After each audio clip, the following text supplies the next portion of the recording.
last time we left off, we started our main project and then we integrated eyes. So we were able to see through our webcam objects and recognize them as being a person or a dog or a TV monitor, which the poster was often recognized as. When we set the confidence here to 0.5, we were getting some better results. We can probably up that a little bit more just to make, very sure that we are there. So let's set that to 0.75. I think if we are to recognize something like a dog or a person, like usually it's about, over 0.8. So that should be fine. We will no longer really need to put rectangles or text. What we do need to do is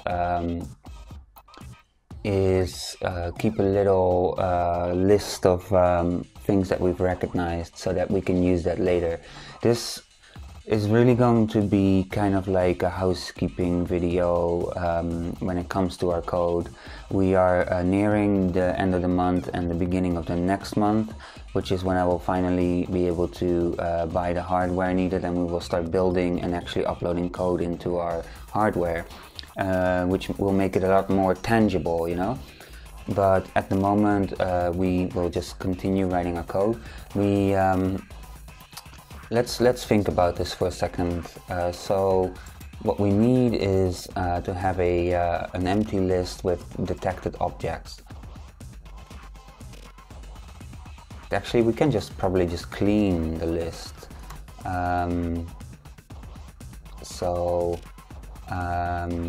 Actually, if we say that if it's lower than we'll just remove it. So right, so all we need to do is basically detected.remove D. So that just says like, okay, if the confidence is below 0.75 or 57, 75, remove the object. So now we have let's just see if that works, just to make sure. No, okay. I always need to activate my Python 3 environment, so my Python 3, and then let's see, animal.py. Will hopefully, and then again, like we saw last time, it needs to load all of its weights and configs for Darkflow. So the first time it will start up, it's a little bit slow, which will basically translate to this, right? The robot will have like an on-off switch, and when you turn it on, it will need to kind of like go through its boot sequence. Here we go. It's gonna show very slow. I'm not getting an error, but I'm not getting... yeah, of course. That's actually all I wanted. All I wanted was not to get an error, because we removed the box, the rectangle, and the text. So this is all we need. Now we have detected always be our detected will always be our detected objects, and we can use them later. And so the way we will use that, for instance, I was thinking about a few different approaches. Like, for instance, what could be cool is if the robot calls Boogie, the dog, and then if it sees the dog in its field of vision within the span of like a few seconds, we will have to like kind of experiment with that, with what is the right sort of timing. But so the robot will call the dog, and the dog will hopefully come to the robot, and then if the robot sees it detects the dog, then it can like shoot out a treat, so that the dog will get used to like, oh, if I'm called by this robot and I appear, then it will shoot out a treat. And so that's how we can use detected. Like, basically what we will do is like we'll give it a voice. Maybe that's something cool that we could do now, like I'll look into it.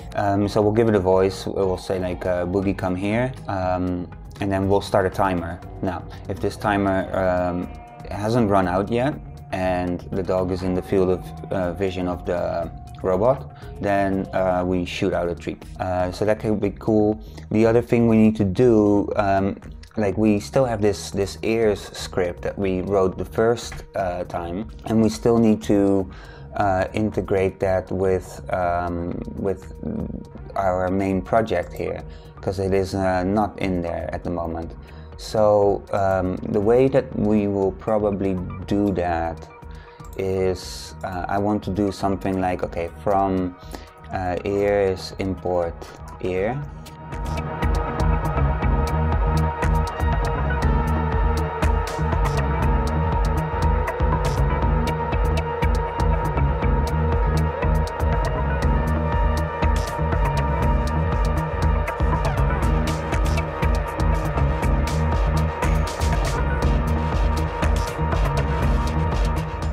Looking at this ear script, okay, so what do we need? Now this microphone stream thing is its own class, and then we have process and main. Okay, so alright, let me see how to integrate that. Like we can probably just take process and just dump that into ear. I accidentally hit Control C instead of V, and if you hit Control C in Atom on an empty line, you're just copying an empty line into the... It's very irritating.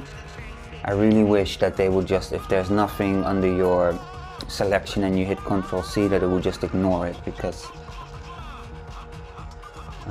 this happens all the time, and it's so annoying. Okay, so we have ears process now.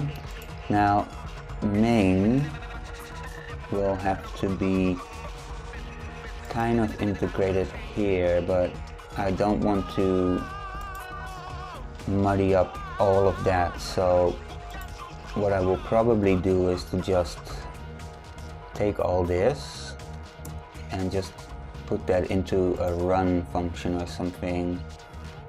Yeah, so is that the right indentation? Well, we will see. Okay. Of course here we need to pass self. Let's just see if the indentation is correct, because I don't think so. No, it's not. Alright, so let's fold that in, and actually both of them are not indented correctly, so that makes sense. Okay, so let's do that like this. That's perfect. Yep, okay. So, okay, then we can take these things. Set the sample rate and audio chunk size. Do we need those for here? Let's just have a quick search. Rate. So apparently we do. Okay. So we will convert that into class variables, because I don't want them like this as global. So they will go over here. And then we will change them to self.rate and self.chunk.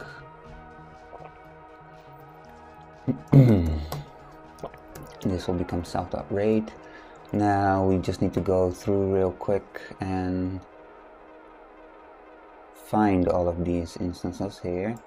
So that becomes self.rate.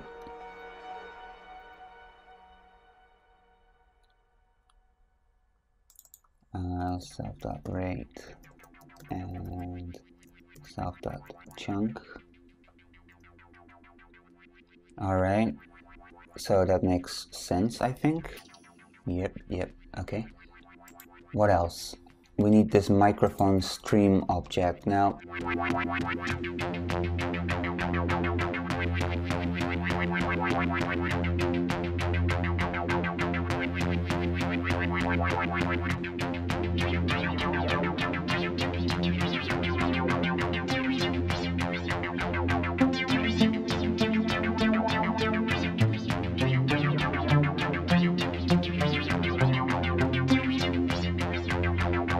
right on. Okay, so now this ran as a infinite loop 2, so that means that if we wanted to start that here, we would have to split off into multiple processes, that's gonna be the only way that we can do that. We need to use multiprocessing here. That's gonna be tough to deal with, but we'll do it. And then let's start a new instance of ears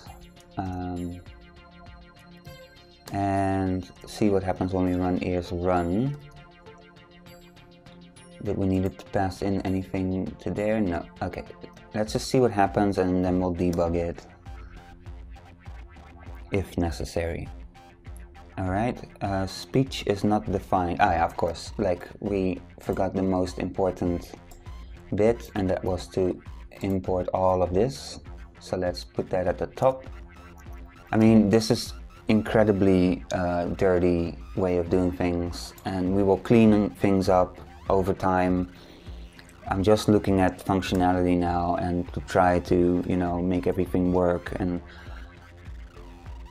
no module named Google Cloud. Okay, that is interesting. Why not? Did we make that before Python 3? We did, because otherwise I wouldn't import future. So we haven't installed Google Cloud. No module Google Cloud Python. Just doing a quick Google search. Okay, so it's Google Cloud Python. Okay, Google Cloud. Okay, so let me think. Can I just do? No, of course not.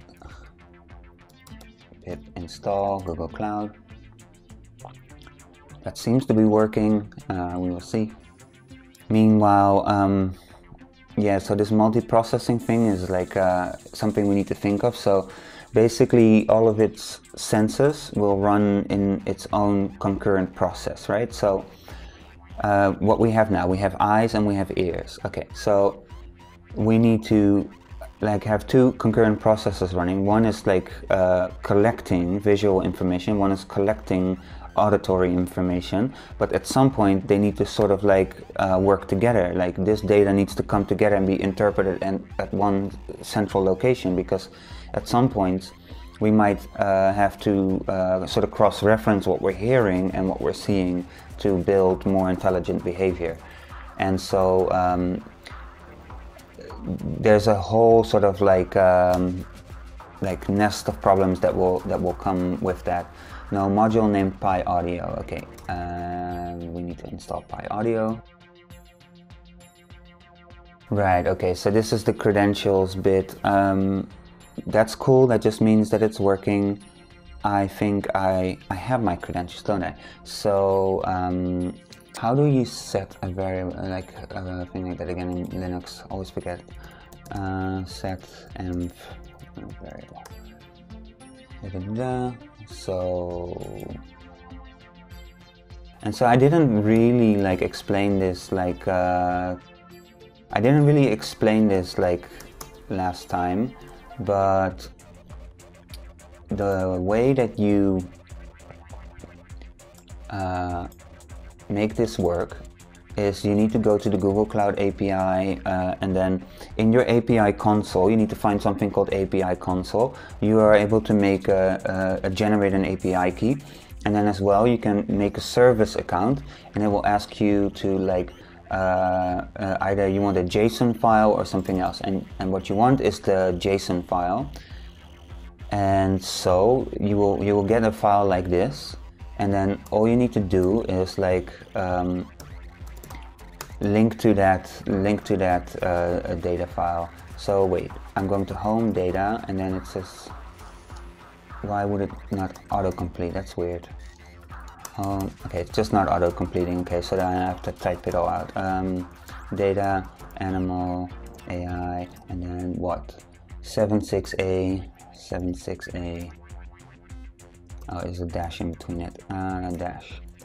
7849. c98.json. So yeah, so you have to link that application credential, Google application credentials environment variable to that JSON file, and then you know the API of Google knows that you are allowed to use this particular instance of it.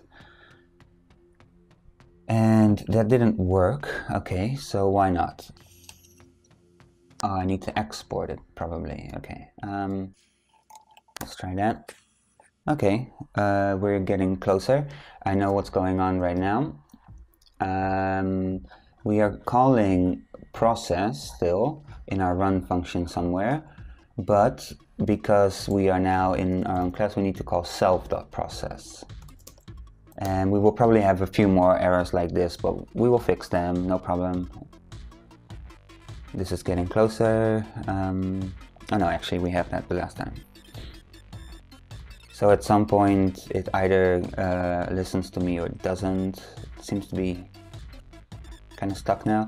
There could also be something to do with my microphone setup, since I'm like also recording from another mic source. And let's just wait and see what happens, and then, you know, we'll talk about it more. But yeah, so as I talked about, the concurrent processing, like being able to rely on concurrent processes is really difficult, because sometimes some data will not be entirely in sync with the other stuff. So it's really difficult. Like that's definitely going to be a problem that we need to handle. But we will get there. Like it shouldn't be too much of a problem. I think for now, like I will work this out, like why this isn't working at the moment, and then maybe, you know, we can just work quickly on some voice or something for the robot. Could be kind of nice to give it a voice now, and then see. So let's see how we can do that. Like ideally, I would love to train WaveNet. Like if that's something like that could be so cool to like train WaveNet, but I don't think I have the resources to do it. I mean, I don't know how much money that would cost to do that in the cloud or something, and I'm also not entirely sure whether or not like there is maybe a little problem with that, because you need something like local. What was it again? WaveNet. So there was something that they didn't give us in WaveNet, and so we couldn't really do it, like a language model.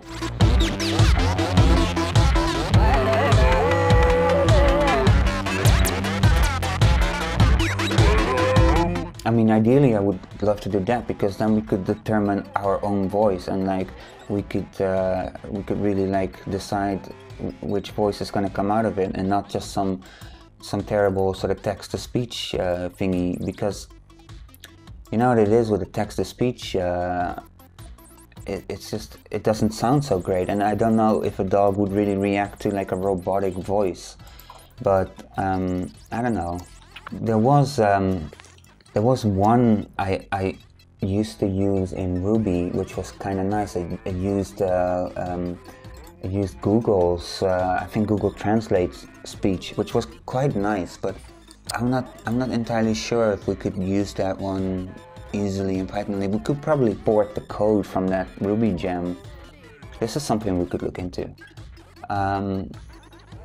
Okay, so there is one here. So like, let's try this one. We'll just try, and like, you know, that's what this whole thing is about anyway. It's about like kind of trying things out. So what we'll do is we'll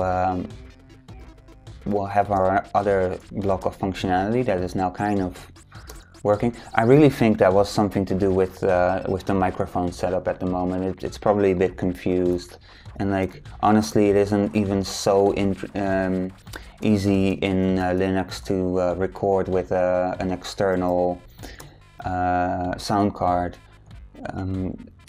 So I downloaded and installed this GTTS, so Google Text-to-Speech package, and I just want to quickly try it. to see if this is the same voice that I was talking about in the Ruby package, because if it is, then we'll use this for now. Like we're trying to get there quick with functionality, and then we're going to improve that functionality to get what we want. First we get what we need, and then we get what we want. Okay.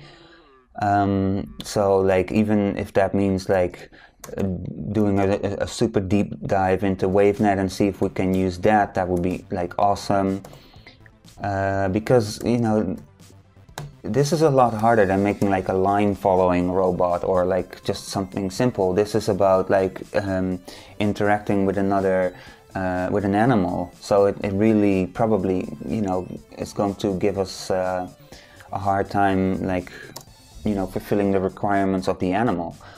It's really difficult. So let's see.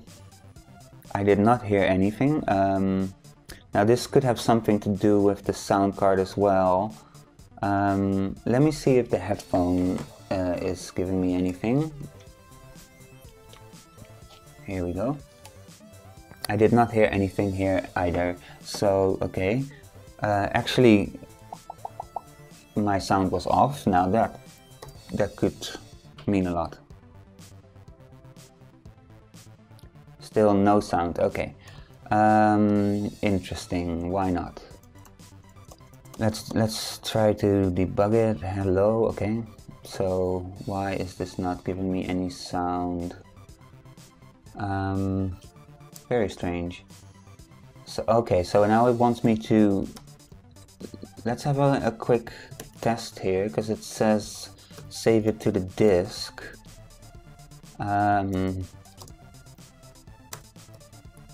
Hello.mp3. Let's try that.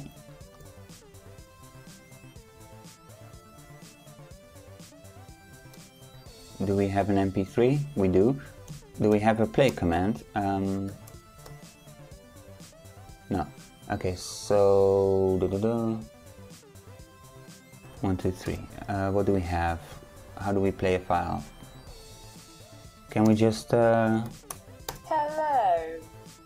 Ooh, that's terrible.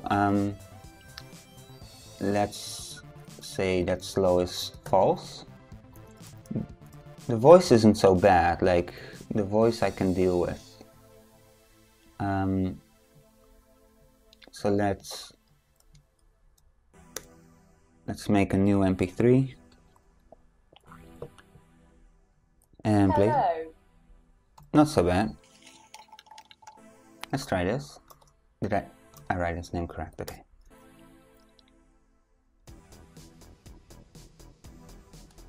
Boogie, come here, boy.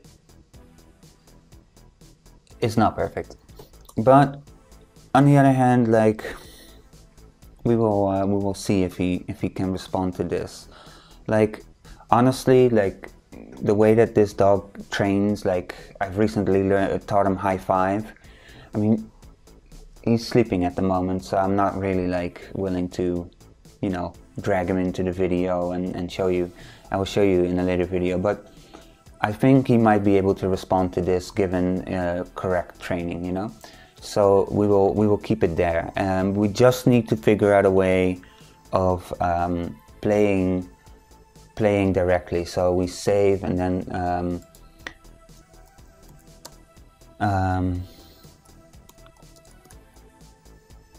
we can probably from the script just run a command or something.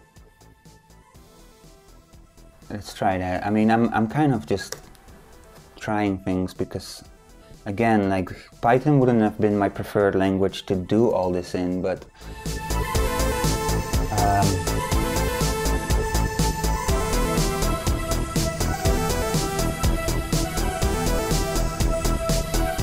it's just so well adopted these days, especially in the kind of the machine learning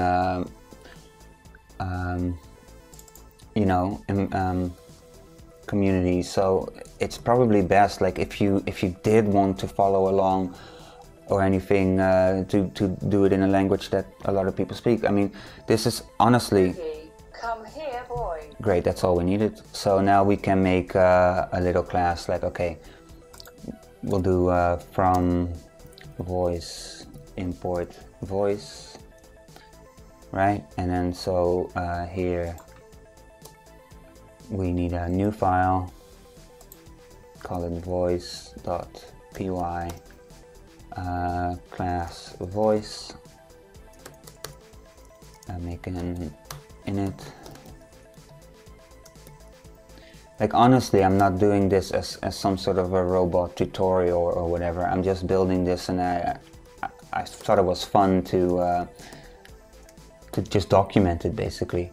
But if you were to follow along or like try to get ideas from this, then you know, I figured Python was a good way of doing that, you know.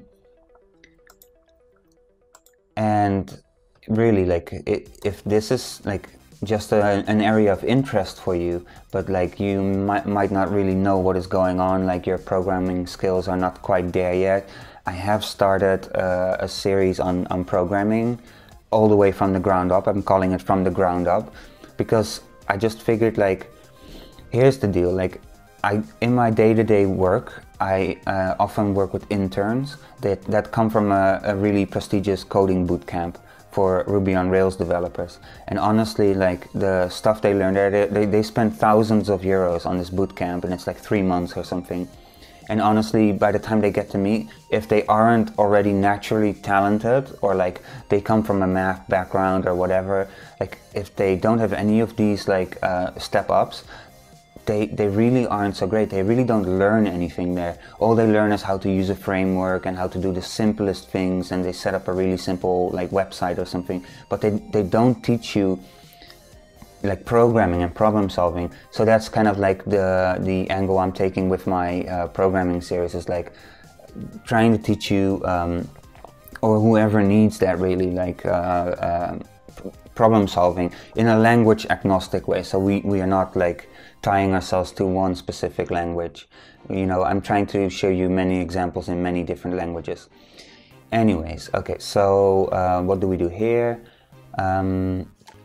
Yeah, okay, so we can actually do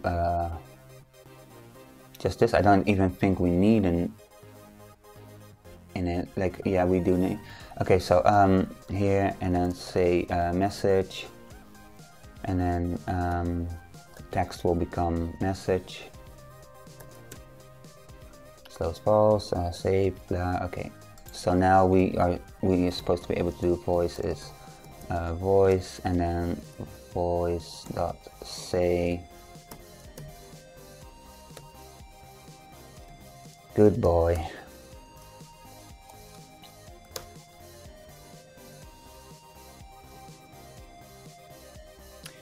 GTTS, okay, obviously.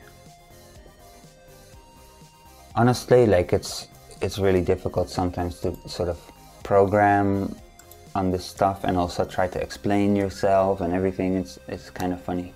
It's kind of a really strange way of working. OS is not defined, so like you make many more mistakes than like usual and all that stuff, but whatever. Good boy. That's great. Okay, the only issue I have with this again is that it is slow. So I need to figure out a way of making this faster, but that I'm gonna take offline and just like try by myself. And as I said, this was a little bit of a sort of a housekeeping video, bringing all of it together.